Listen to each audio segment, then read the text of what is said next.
Oh, good morning. Morning. You must be, Relieving Officer Jock, Stewart. Are we glad to see you? I'm Officer Meg Jackson, and this is Wendy. Is Mrs. Davidson in? Oh, yes, of course. Is she in her office, Wendy? In the staff room.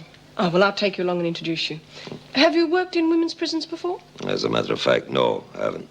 Oh, just sign on, please. Mm-hmm. Ladies, I want to introduce you to our new relieving officer, Mr. Stewart. And what's your specialty, Mr. Stewart? Whips, thumbnails, or leather boots? Don't get smart, lassie, and there'll be no hassles. Oh, hi, Jock. Get right away. That's enough, Gilmore. Right, you ready for the rest of the tour? Yeah.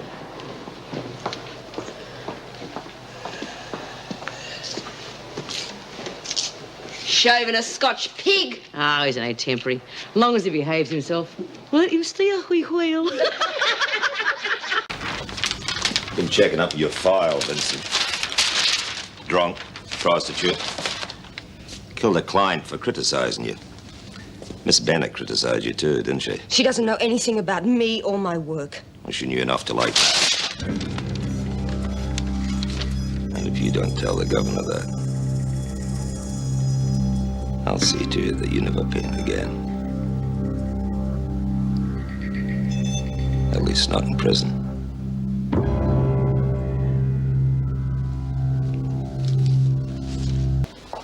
Yes, sir. I'd like to have a word with Doreen Anderson, thanks. You had a visit with her yesterday. Against regulations. 2 visits in as many days. Oh, do me a favour. Come on, look, it's urgent. It's business. Is it about us selling that house?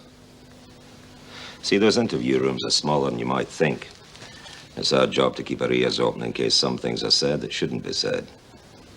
Yeah, well, it's in her interest, you see. Look, we're prepared to offer her a little bit more money. I'll tell you what, though. I'm a bit of a businessman myself. I might be able to help you fellas out. I mean,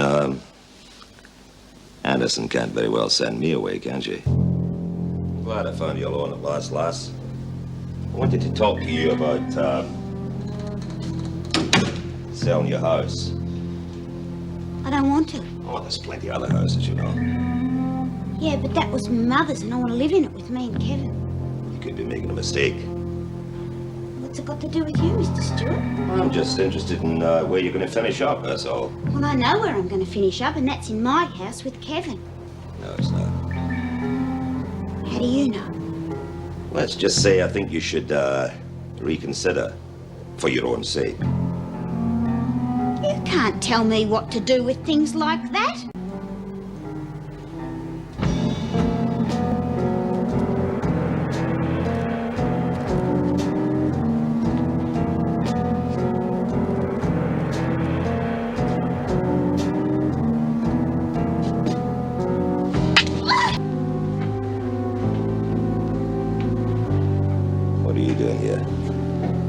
Smith and her lot are out to get me. I want protection. You'll be safe. I hate them as much as you do, Mr. Stewart. I was just thinking, maybe you and I could be of use to each other. In what way? Well, you could always see I get a few of the comforts of home, and I'll keep quiet about what I just heard.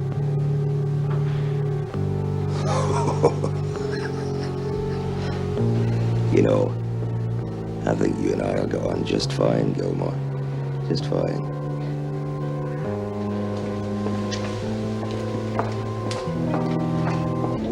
Oh, hang on.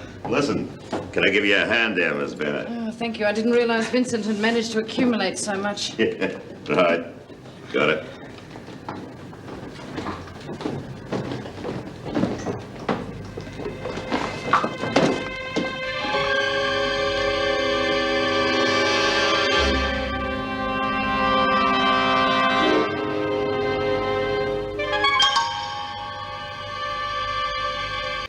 What do you think happened to Gilmore? It's obviously an accident, though the police don't seem to share my opinion. Well, it must be pretty difficult for them to make out a case either way. On the one hand, it could have been an accident. But after all that hullabaloo in the art class this morning, it seems like a rather convenient accident. Ah, well, what difference does it make? Gilmore's dead, and we can't change that. You don't seem very concerned. Why should I be? Well, if it wasn't an accident, it means one of the women killed her. Then the police will catch them. Time's running out, Doreen. No, I don't want to hurt you. But if you don't make up your mind pretty shortly about selling that house, I just might have to use a wee bit of persuasion. As far as security is concerned, I'll give you an example. Young Burns, he visited his wife today, and Mrs. Jackson allowed physical contact. Well, that's breaking the rules, I'll admit, but that appears pretty harmless. Maybe. The sound reasoning behind that ruling. Physical contact's the easiest way of passing contraband. Still, I suppose Anderson was searched when she came in. Fancy you being silly enough to let your hubby pass you that grog, eh? He didn't. I know. They were a wee present from me. You see, I had to get some excuse to see you alone. We've got important business matters to discuss, Doreen. Don't you think it's about time you made up your mind to sell that house, There's no rush, of course. Tomorrow will do fine.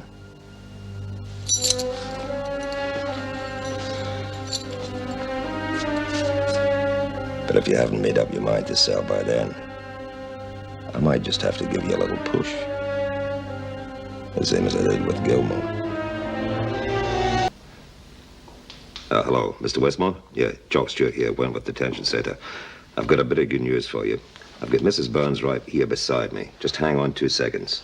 I'll be quick about it. Hello? Yes, this is Mrs. Burns. Yes. Yes, I've decided to sell. Yes. Yes, I know what a verbal contract is.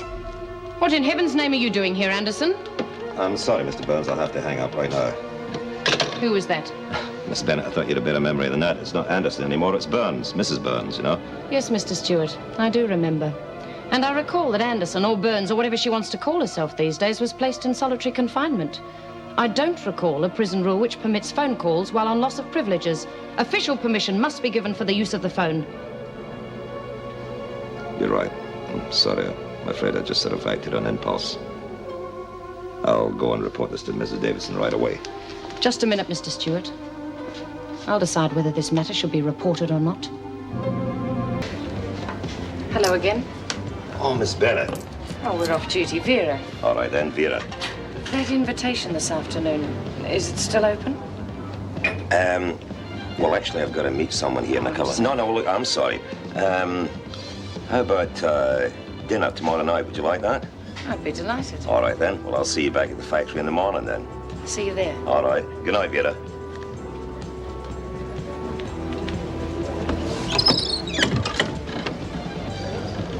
Excuse me. Jock Stewart. There you are, you wee devil. Right on time, too. Deal's a deal. Yeah, there's that. For you. You little beauty. Would you like a drink? Brian, aren't you supposed to be outside working? Yeah. But suddenly I'm frightened of these stairs. You knew my friend Sharon Gilmore, didn't you? She died on these stairs. She fell all the way down to the bottom.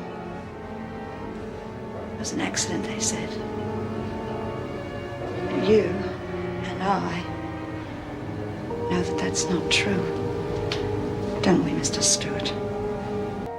What did you do to Sharon? What's this, Bryant? You know, no one was watching you. You didn't give her a chance, did you? All you did was give her a quick push from behind. That's enough of that, Bryant. All right, women, move. You heard me, move.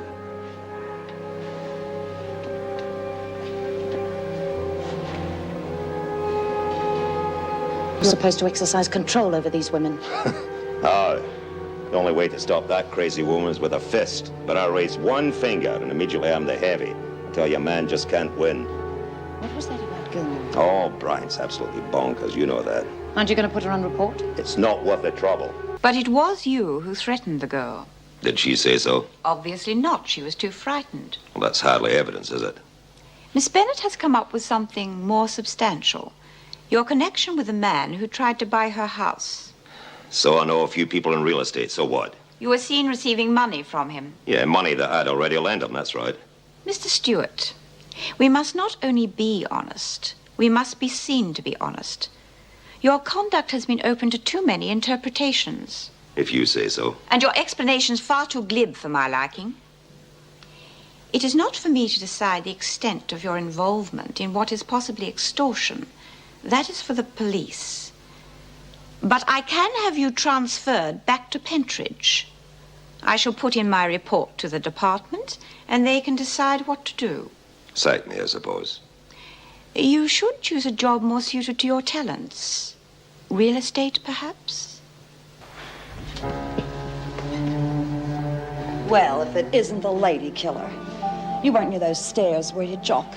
Nowhere near those stairs when Sharon was killed? Murderer! Murdering bastard! I hope you're frying hell, you bloody butcher! Right. Have you gone mad? He killed her. He's the one. She said that you'd killed Sharon Gilmore, that you'd admitted as much to one of the prisoners. The woman needs psychiatric help. Look, I've already made my statement. I don't see why I should change it. Miss Bennett and I saw Bryant standing over the body. Now, I think Miss Bennett has already verified that, hasn't she? Since then, Miss Bennett has become a little concerned about your business contacts, Mr. Stewart. Well, Vera's a very nice woman, but you know what spinsters are. You see, I did kill her. Yeah, I did. You want to know why? Because she overheard me heavying Anderson. And then the silly little slut thought she was going to blackmail me. So I stopped her on the landing. And I just put my hands round her throat. And I said to her, listen, how about giving us a wee kiss before I chuck you down the stairs? You should have heard her. She promised me everything. And then I said to her, sorry, kid, I'm just not in the mood. I gave her one hard shove. And you know something else? She made a sound when she hit the bottom. Sounded like one of those full hot water bottles.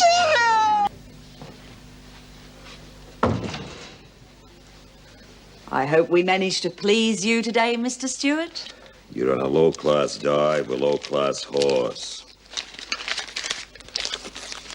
They all disgust me. If you didn't pay so well, I'd... You let me know if that pig ever gets too rough on you, sweetie. I'll sick one of the boys onto him.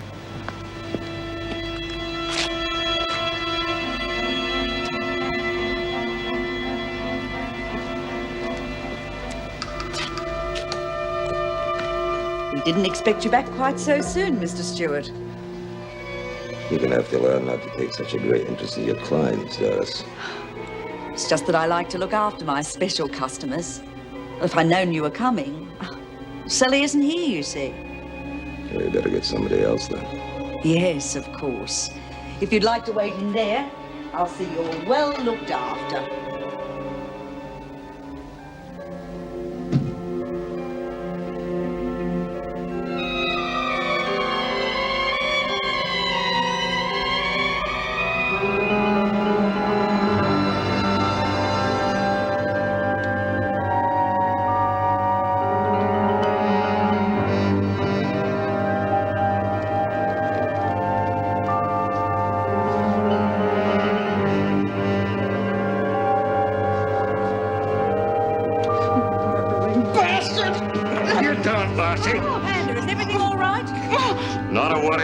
Doris.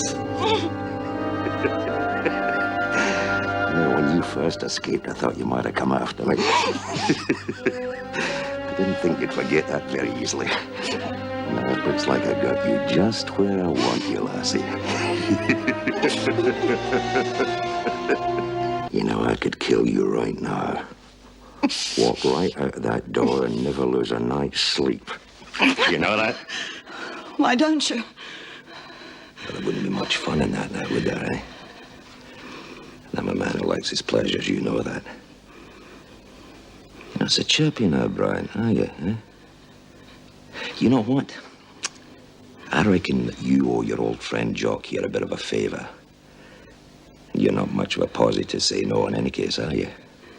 What do you want me to do? You wouldn't have a clue, would you? What I want you couldn't possibly supply. I know what you are, Brian.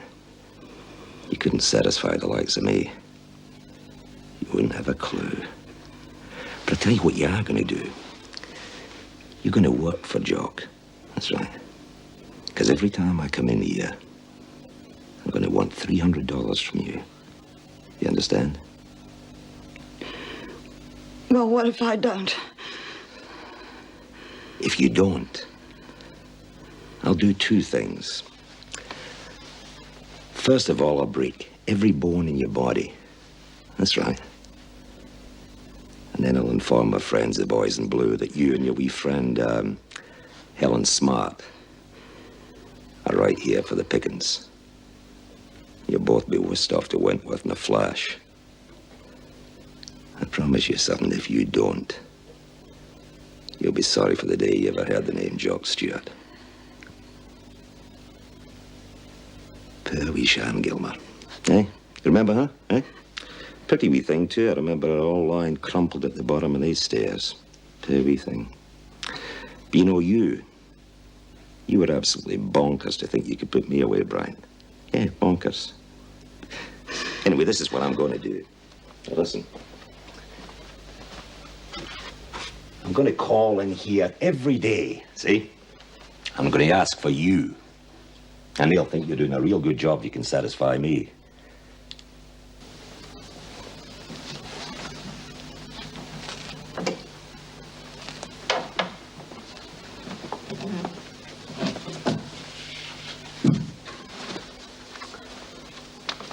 Well, I hope you've had a profitable day. Well, I wasn't expecting you so early. I've only got $150.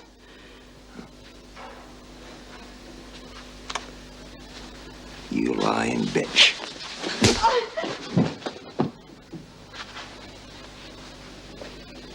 I said 300. And I meant it. I know what you girls can earn. You're gonna have to offer your clients something more than just a wee gentle rub down, aren't you, eh? Or can you manage that, eh? I'm gonna be in here every day. I'm gonna want my money. I mean, after all, I deserve it.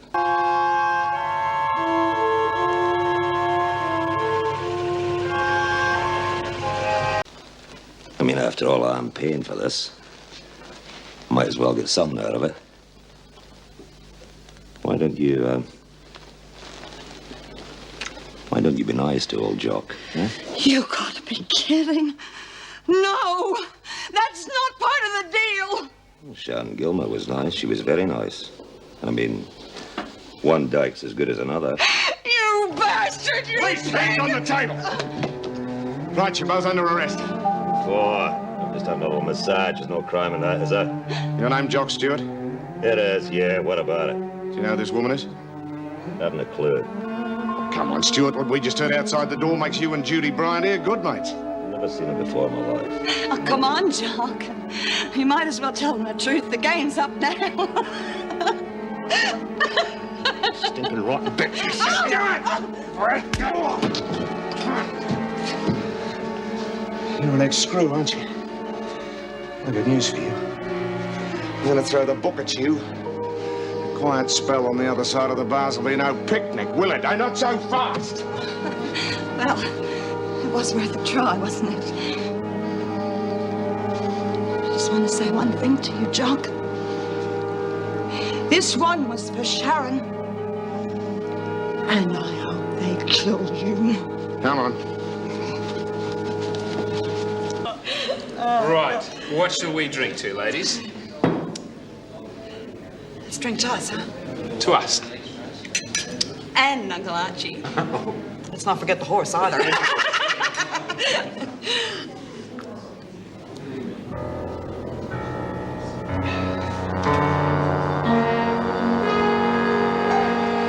Well, I'll have the champers lined up when you get back. Harry, you remember the day.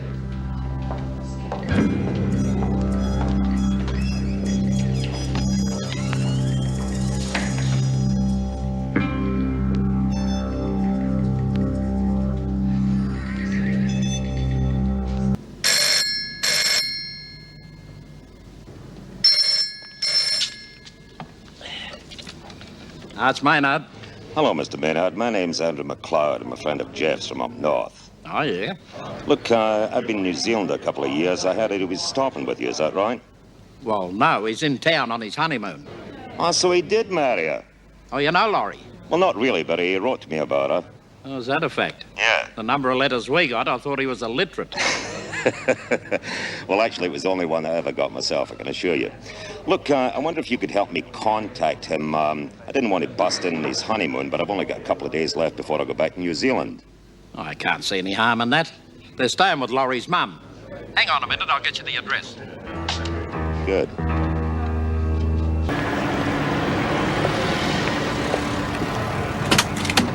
Oh, g'day. Small world, isn't it, Lassie? Get out of this car before I scream my lungs out. Oh, I don't think you do that, Lassie. I mean, I'm not causing any harm. Just a passenger. Just want a bit of your time, that's all. You can even stop the meter going if you want.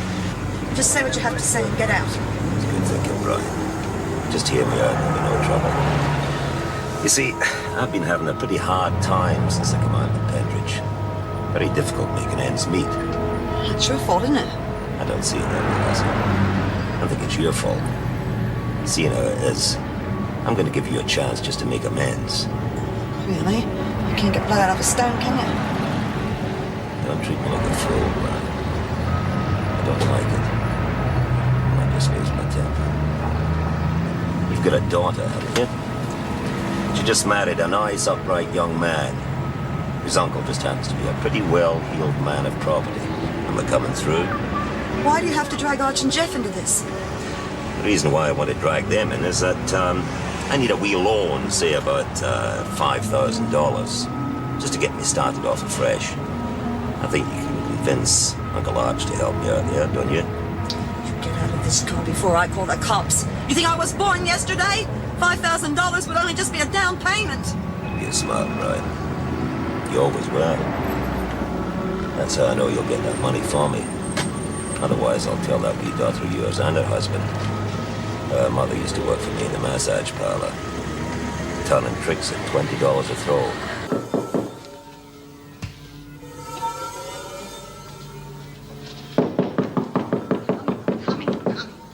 Who is it? Jeff? God, what's wrong? Oh! How dare you come back here! Get out! It's a nice way to treat your old friend, Jock. Only come over here to keep you company. Seeing as how your daughter's gone away now. Well, they've gone to the movies, haven't they? They'll be back any minute. Is that a fact? Funny they took all the luggage with them, isn't it, eh? I'd say they'd gone to Archie's for a couple of days, wouldn't you? See, I know Archie quite well. Had a long chat with him on the phone just the other day. You bastard! No, you don't, Brian. Kill you! Reminds me of the time you tried to stick me with a knife, eh? You didn't do too well in others, did you, you blade? Hey! Come on, try it! You bloody bitch! Oh, my God! Try it! Try it, you Oh, my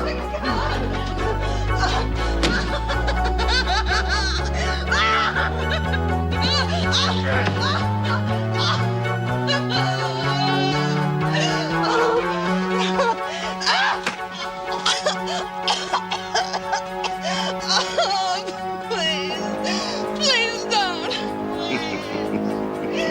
Please don't. Oh, please don't. Please don't.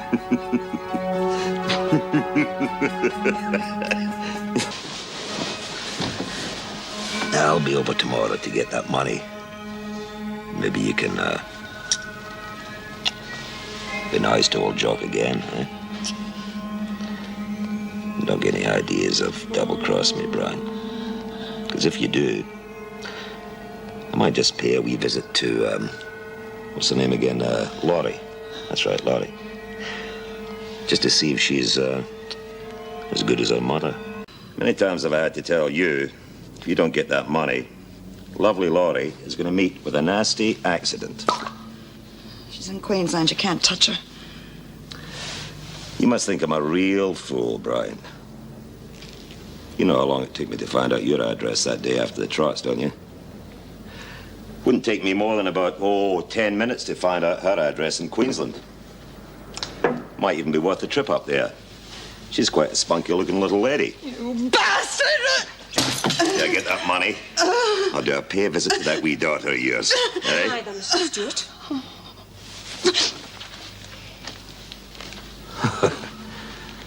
What's this? Hidden witnesses? You're getting devious, Brian. Very devious. I suggest you leave this place now and never come back. The police will be very interested in what I just overheard.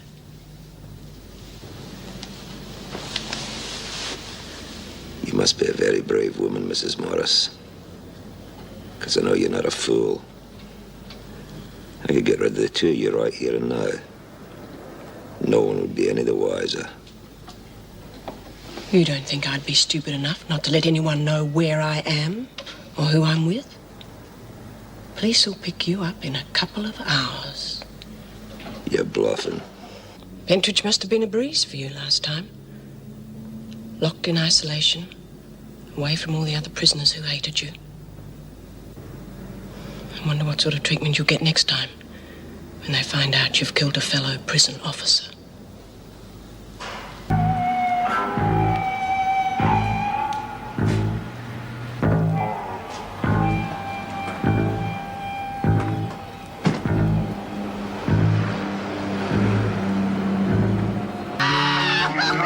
This chain's gonna stop me, do you?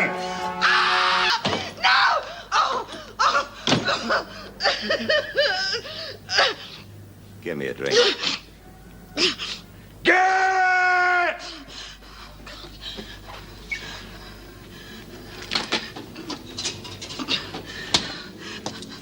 You don't seem to realize, Brian. I've got nothing to lose. Before I went into Pentridge, I had everything. A car, plenty of money, good clothes. Now I've got nothing. By now, I suppose you're wondering what I'm going to do to you, Brian. Well,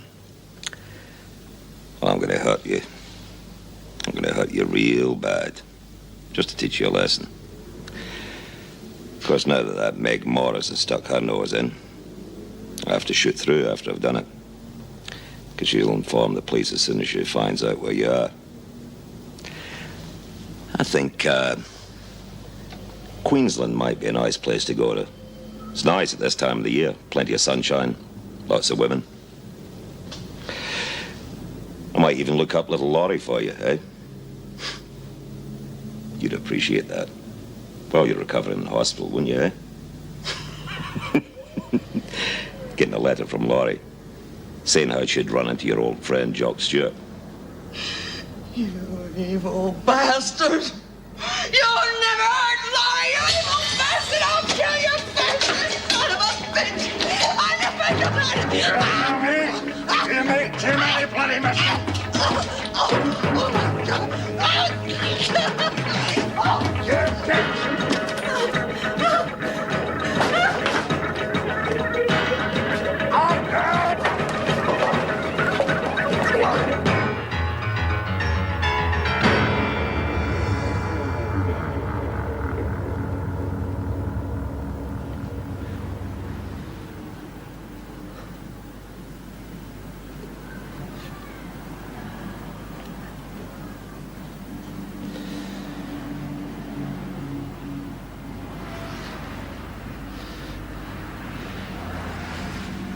For God's sake. For God's sake, Bride, please help me. Please, I can't move.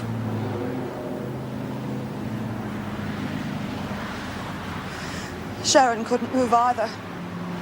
You remember Sharon, Jock? 'Cause I do. Well, this one's for Sharon. And Dor. And me. And all the women that you've bashed and hurt. Please. At least call an ambulance, please. I can't move. Oh, please, I can't move. Oh, please, please. Oh, please, Brian. Please, I can't move. Please.